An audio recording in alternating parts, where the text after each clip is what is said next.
In today's video, I'm challenging any birder on YouTube to participate in the Spark Bird Challenge tag. And for my version of the challenge, I will be telling you all about my spark bird, the Piping Plover. I'm Shayna Cossette, and you're watching Shayna Cossette Birding.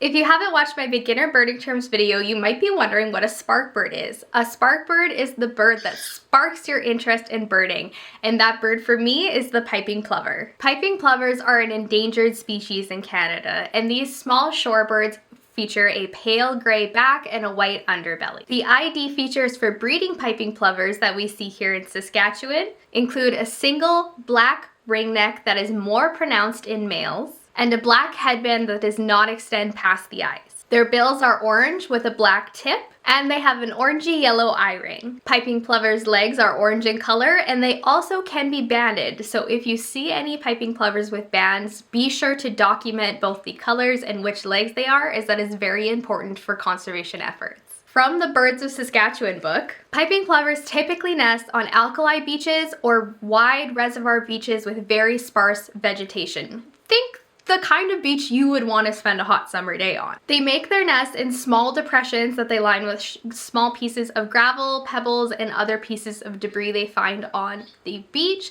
and the males will make multiple depressions available for the female to choose, and she ultimately decide which one becomes the nest. The average piping plover nest has 4 eggs, and they do lay 1 egg per day, and the eggs are very camouflaged with a kind of sandy base color with black flecking. Both male and female piping plovers will incubate the eggs, and they take turns so the other adult can forage while the nest remains incubated. Similar to killdeer, piping plovers will also do what's called a broken wing display, where when a predator or human is approaching their nest and they are worried about its safety, they will fake a broken wing to lure the predator away from the nest and hopefully save their babies. For me, I almost always hear a plover before I see it, and their peeplo call is very recognizable and a good indication that a plover is somewhere in the area. Because piping plovers nest on open beaches, they are very susceptible to human disturbance. Please avoid nesting plovers and give them a healthy amount of space if you do run across one on a beach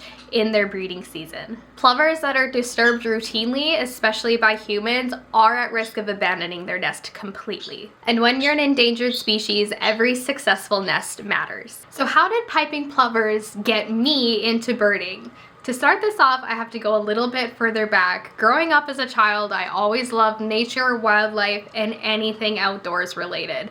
And one of my favorite things to do was read various species books as well as watch nature documentaries. And one of the things I noticed is that all of the cool people doing the work in the nature documentaries were animal behaviorists, and so I quickly looked up what you had to do to become one, and the answer was an undergraduate degree in either biology or ecology. So right after high school, I started my undergraduate degree, and very soon after got my first summer student job.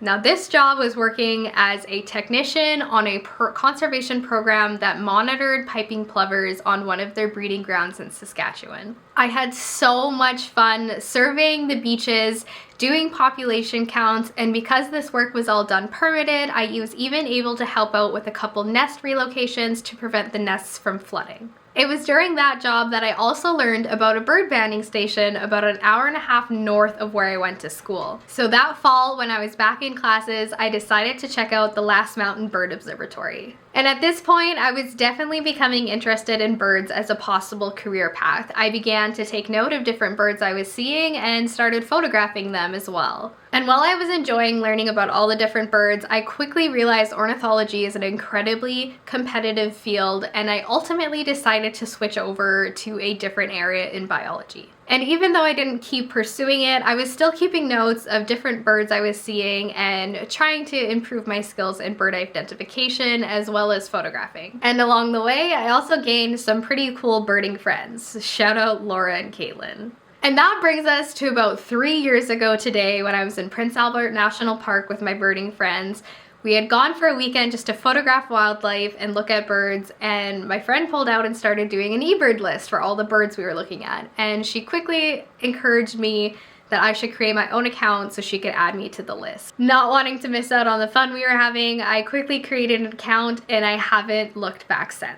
And now I'm making birding videos on YouTube. And so while I do consider myself to be relatively late to the birding game, I was 25 when I started actually making my light list, I do consider Piping Plovers to be the start of my birding journey. Now, I really would have loved for this to be an awesome adventure vlog where I bring you guys with me and we go find Piping Plovers, but it is the middle of winter in Canada and both myself and the plovers want to be nowhere near the beaches this time of year. But that being said, later this year I do have some travel plans that will put me in an area that is known to have some Piping Plovers hanging out, so you'll have to stay tuned for part 2 of this challenge where I can hopefully bring you guys with me and you'll actually see some plovers on camera. So be sure to subscribe so you don't miss that video. I wanted to create this Sparkbird birding challenge as a way to highlight all of the amazing birding creators we have here on YouTube, as well as hopefully gain some insight into how each of them started their birding journey. So please feel free to make your own version of this challenge.